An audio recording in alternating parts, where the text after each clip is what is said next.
오늘은 찬양 예배로 함께 예배드리는 날입니다. 그래서 다른 날에 비해서 찬양을 더 많이 부르고 함께 은혜를 나누는데 오늘 찬양을 드리면서 마지막 곡 은혜라는 곡을 함께 부르면서 제 과거의 삶이 머릿속을 스치고 지나가는 걸 느꼈습니다. 정말 생각해보니 모든 것이 은혜구나 하는 생각이 들었습니다. 제가 대학생 때 사실 굉장히 가정 형편이 좋지 않았기 때문에 제가 일을 해야만 했습니다. 신문도 배달하고 또 가구점에서 가구를 배달해서 각 가정에 조립해주거나 아니면 공사하는 데 가가지고 그 모래짐을 지고 공사 현장에서 일을 하거나 뭐 이런 일들을 많이 했습니다. 공장에서 일하기도 했고. 근데 그렇게 일을 하면서 하다 보니 공부를 제대로 할 수가 없지요. 공장에서 일하고 막노동판에서 일하고 또 뭐 신문 배달, 그런데 언제 공부를 하겠어요? 공부를 할 시간이 있어도 몸이 너무 피곤하니까 공부를 제대로 못한 그런 상황이 있었죠. 그러다가 이제 제가 대학을 졸업하고 이제 신학대학원에 들어갔습니다. 역시 신학대학원에 들어갔는데도 불구하고 여전히 돈이 많지 않았어요. 그래가지고 점심시간에 식사를 이렇게 사 먹을 돈이 마땅치 않아서 다른 분들이 식사를 하러 간 동안 저는 수도가에 가가지고 수돗물을 마시는 거예요. 한껏 마셔요. 배가 부를 때까지. 그렇게 마시고 그냥 기숙사로 돌아와서 좀 이따 다음 수업에 들어가고 그랬었어요. 근데 어느 날 저 시골에서 사역하시는 어떤 전도사님 한 분이 저를 찾아왔어요. 저기 우리 전도사님 좀 생활이 어려우신 것 같은데 제가 조금 도와드려도 될까요? 그러면서 봉투를 내주셨어요. 거기에는 제가 식권을 살 수 있는 돈이 많이 들어있었어요. 전 지금도 그분 성함이 누군지 몰라요. 근데 그분이 저에게 그런 사랑을 베풀어 주셔서 제가 그 당시 너무 힘들고 마음적으로도 좀 힘들 때였었는데 정말 하나님께서 이런 분을 통해서 나에게 은혜를 베푸시는구나. 그래서 과거의 옛날 제 기억을 떠올릴 때면 꼭 그때 일이 생각나면서 마음이 짠해져요. 근데 오늘 같이 찬양을 드리면서 무슨 생각이 들었냐면 그분을 통해서 나를 격려하시고 나에게 힘을 주셔서 공부를 마치게 하신 그 하나님, 내가 이 공부를 계속 해야 될지 말아야 될지 고민할 때 나에게 아니야, 내가 있어, 내가 너를 돕고 있어, 내가 너를 도울 거야, 그런 무언의 메시지를 그 전도사님을 통해서 주셨던 그 하나님의 그 섭리가 오늘 느껴졌어요. 은혜, 모든 것이 은혜, 한없는 은혜, 하나님의 은혜, 그 가사를 계속 부르면서 제 마음속에 맞아, 하나님의 은혜, 그 은혜를 어떻게 다 표현할 수 있을까 하는 마음이 제 속에 솟아오르더라고요. 여러분, 누가 찬양을 드릴 수 있을까요? 누가 하나님 앞에 진정한 찬양을 드릴 수 있을까요? 진정한 찬양을 드릴 수 있는 사람은 하나님의 은혜를 경험한 사람, 하나님께서 정말 나를 사랑하신다는 걸 아는 사람, 그 사람이 찬양을 드릴 수 있다고 저는 생각해요. 우리가 하나님에 대한 경험이 없고 하나님을 정말 인격적으로 만나지 못하면 그 시간이 지루하거나 나에게는 아무 의미 없는 노래일 수도 있을 것 같아요. 그렇지만 정말 내 삶을 돌아보면서 모든 것이 은혜, 지금 살아있는 것도 은혜, 내가 살아가는 모든 과정도 은혜, 내가 고난 중에 있는 것조차도 은혜라고 말할 수 있는 것, 참 그것은 너무나 행복하고 정말 우리에게는 이 세상의 어떤 것과 비교할 수 없는 귀한 것이라고 생각합니다. 오늘 우리가 살펴볼 말씀은 예수님의 엄마, 예수님의 어머니 마리아의 찬양 내용인데요. 예수님의 탄생에 관한 기록들을 우리가 쭉 살펴보고 있습니다. 살펴보고 있는데 이 기록들은 참으로 신비로운 것들로 가득 채워져 있지요. 마태복음에서는 예수님의 아버지 요셉의 입장에서 기록된 내용들이 나와 있는데, 우리가 지난번에 살펴본 것처럼 예수님의 아버지 요셉이 잠잘 때 꿈에 천사가 나타나서 이렇게 될 것이다 얘기를 해줬어요. 근데 예수님의 어머니 마리아에게는 꿈에 나타난 것이 아니라 현실에 나타났어요. 천사가, 가브리엘이라는 천사가 나타나서 하나님의 말씀을 전해줍니다. 보라, 내가 잉태하여 아들을 낳으리니 그 이름을 예수라 하라. 그 예수님의 아빠였던 요셉에게 말씀하셨던 똑같은 말을 마리아에게도 전해줍니다. 마리아는 깜짝 놀라서 물어보죠. 아니, 저는 남자를 알지 못하는데 제가 어떻게 아이를 낳아요? 어떻게 이런 일이 있을 수가 있겠어요? 라고 천사에게 질문을 합니다. 그러니까 천사가 1장 35절 말씀 보시면 천사가 대답을 이렇게 하죠. 천사가 대답하여 이르되 성령이 내게 임하시고 지극히 높으신 이의 능력이 너를 덮으시리니 이러므로 나실 바 거룩한 이는 하나님의 아들이라 일컬어지리라. 여러분, 이때 마리아의 마음은 어땠을까요? 아, 그래요? 그럼 알겠습니다. 이렇게 생각했을까요? 제가 보니까 아닌 것 같아요. 오늘 말씀을 읽어보면 마리아는 여전히 불안하고 여전히 무서워요. 이게 무슨 얘기지?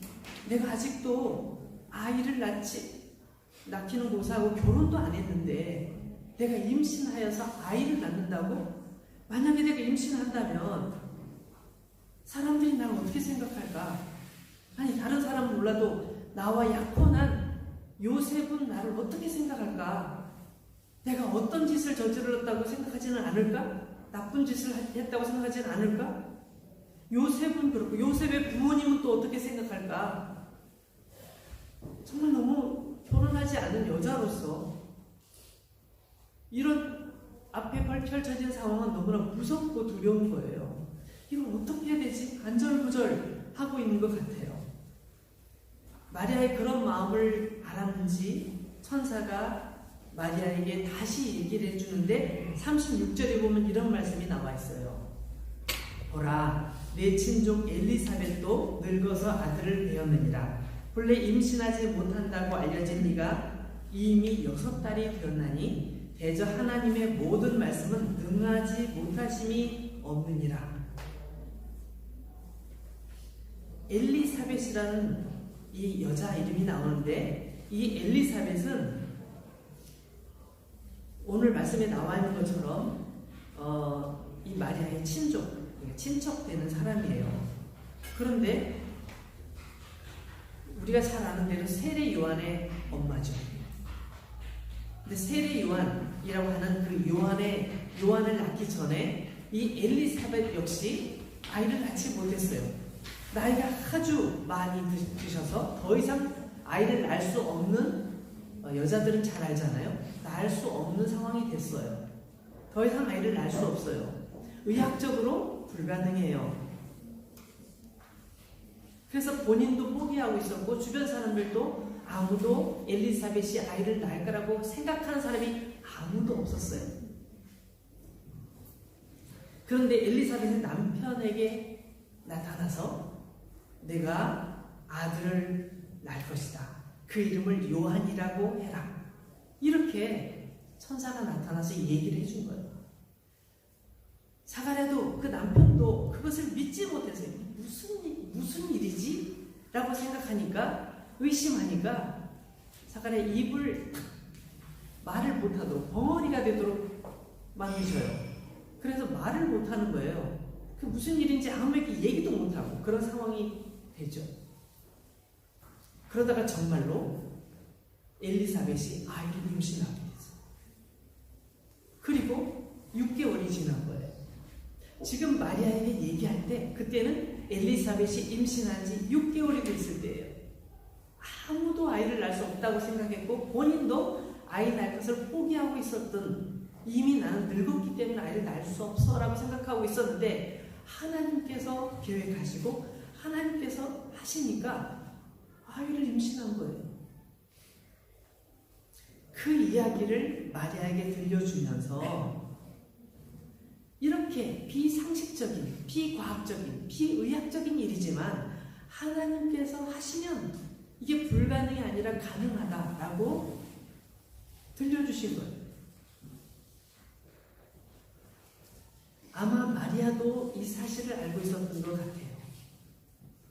자기 친척이니까 우리 누가 임신하셨대. 그 얘기를 알고 있었던 거죠. 마리아는 여기까지 얘기를 들으면서 나에게 지금 뭔가 엄청난 일이 벌어지고 있구나. 나에게 무슨 일이 벌어지고 있는지 잘 모르지만 엄청나게 중요한 일이 벌어지고 있구나 생각하면서 38절 말씀 보면 이렇게 나와 있잖아요. 마리아가 이르되 주의 여종이오니 말씀대로 내게 이루어지이다 하매 천사가 떠나가니라.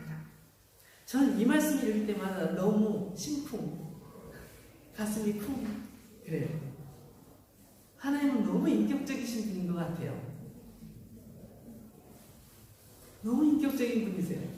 그래서 이렇게 할 거야, 이렇게 해, 이렇게 말씀하시는 것이 아니라 마리아가 대답할 때까지 설명하고 기다려요. 천사가 그렇게 할 거니까 알고 있어? 그러고 떠나는 것이 아니라 마리아의 대답을 기다려요.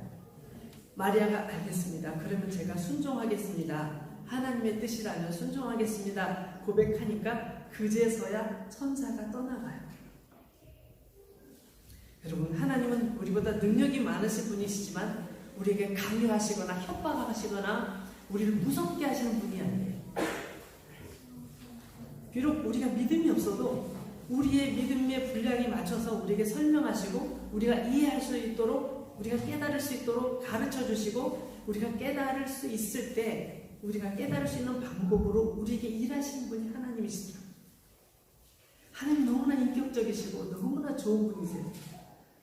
그 하나님이 바로 우리의 하나님이시거든요. 저와 여러분의 하나님이신 분.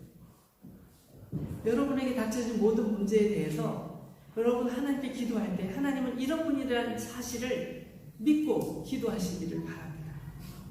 마리아는 천사가 떠난 후에 자기 친척 엘리사벳에게 달려갑니다. 엘리사벳에게 얘기를 하고 싶고 엘리사벳에게 가서 엘리사벳이 임신한 것을 또 한 번 확인하고 싶었던 것 같아요.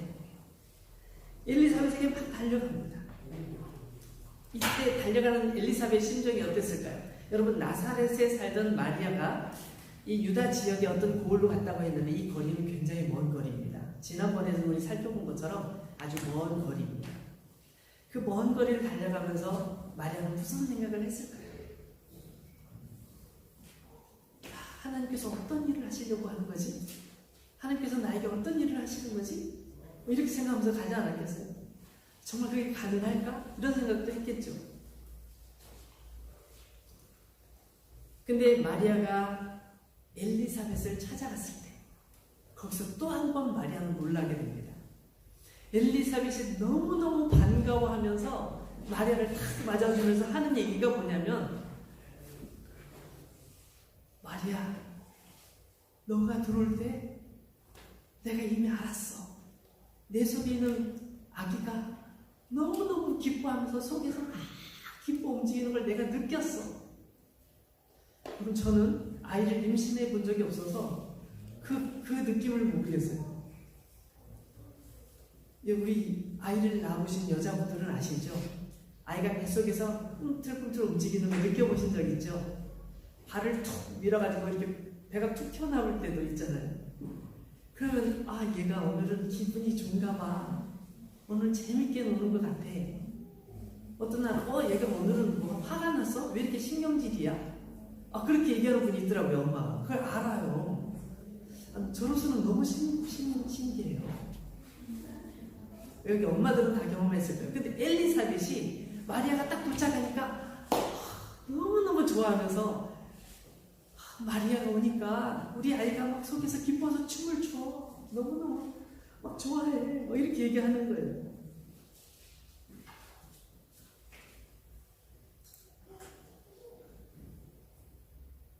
그리고 엘리사벳도 그 순간에 성령에 충만해져서 기쁨으로 이렇게 인사를 하고 마리아를 맞이해요.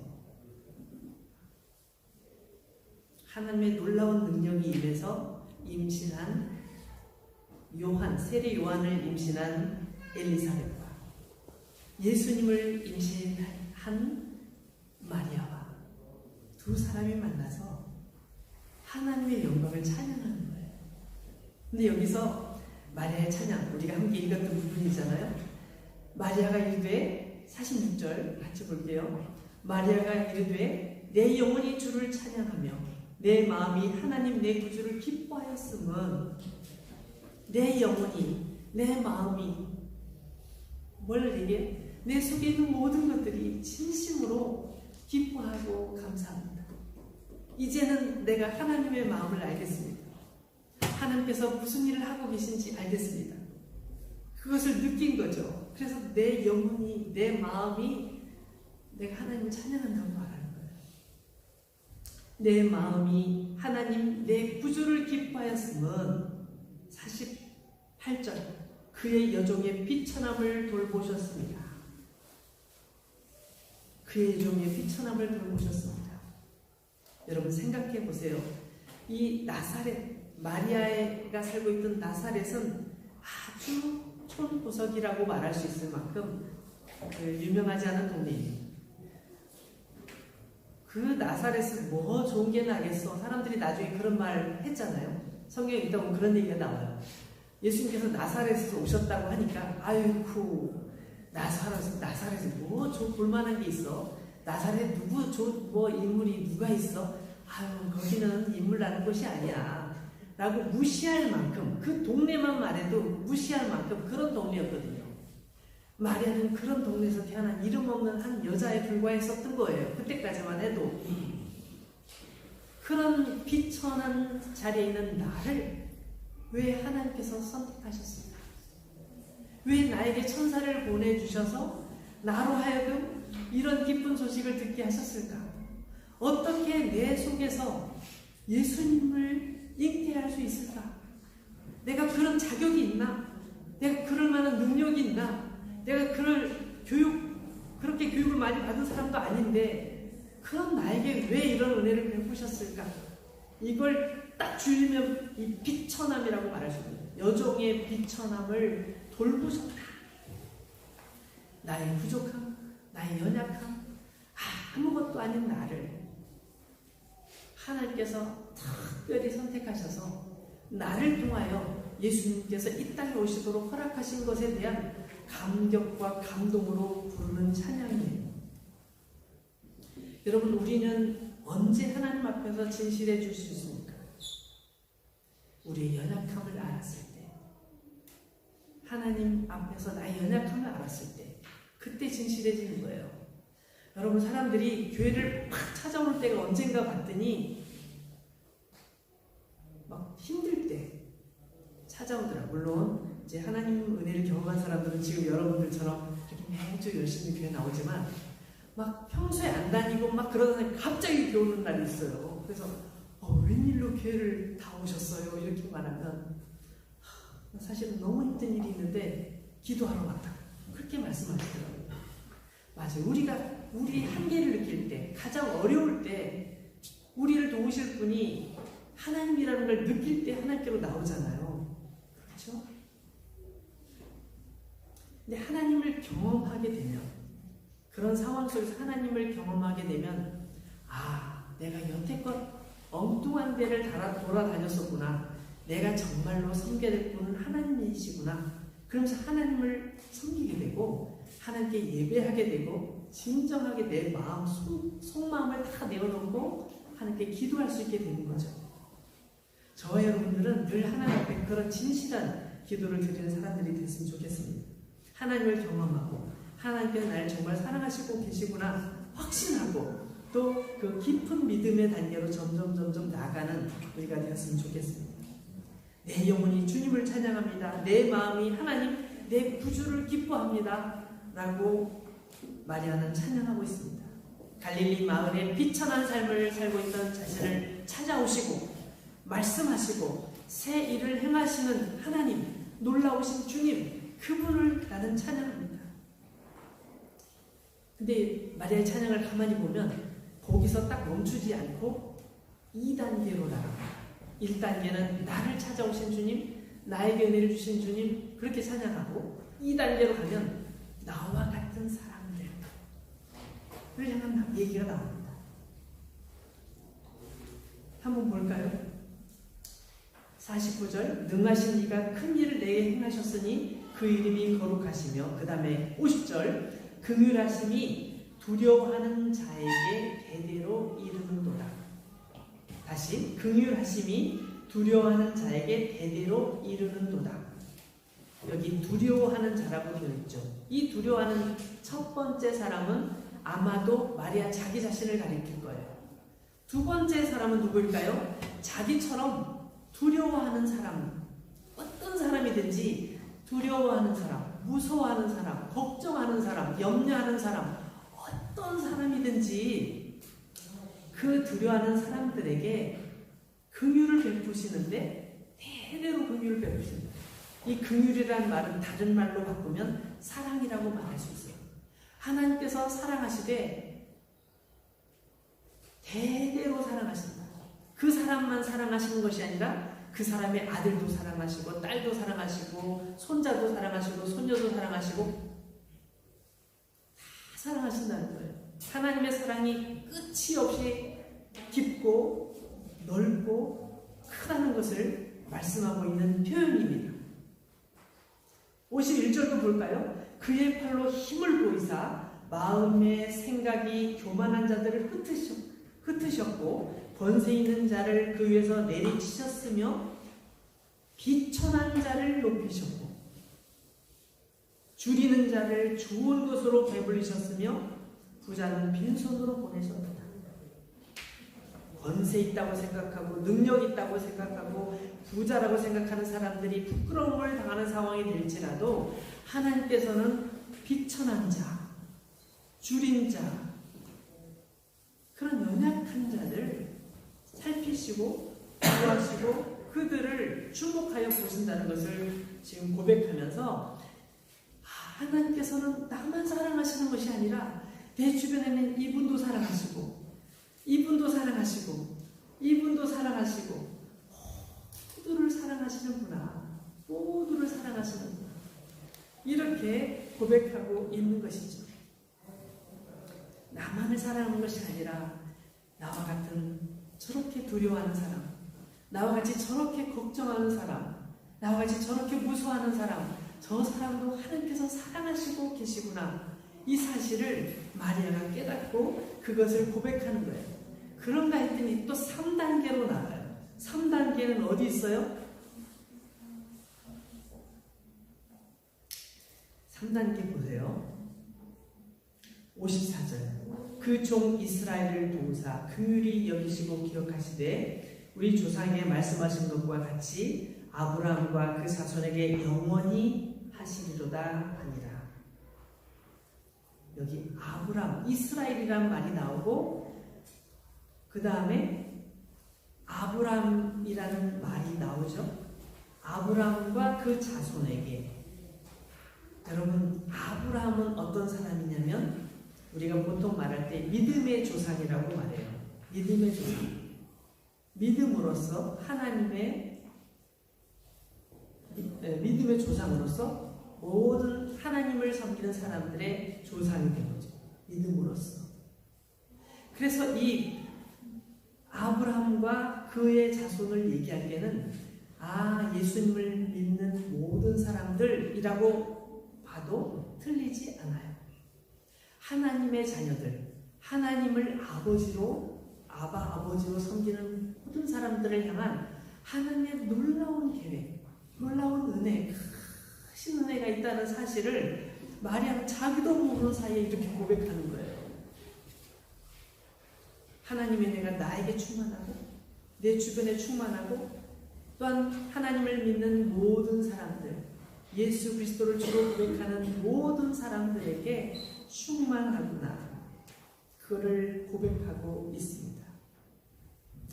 이 모든 것이 하나님의 은혜, 모든 것이 하나님의 사랑, 하나님의 큰 복이구나 생각하는 것입니다. 사랑하는 여러분, 오늘 말씀을 여기서 마치려고 합니다.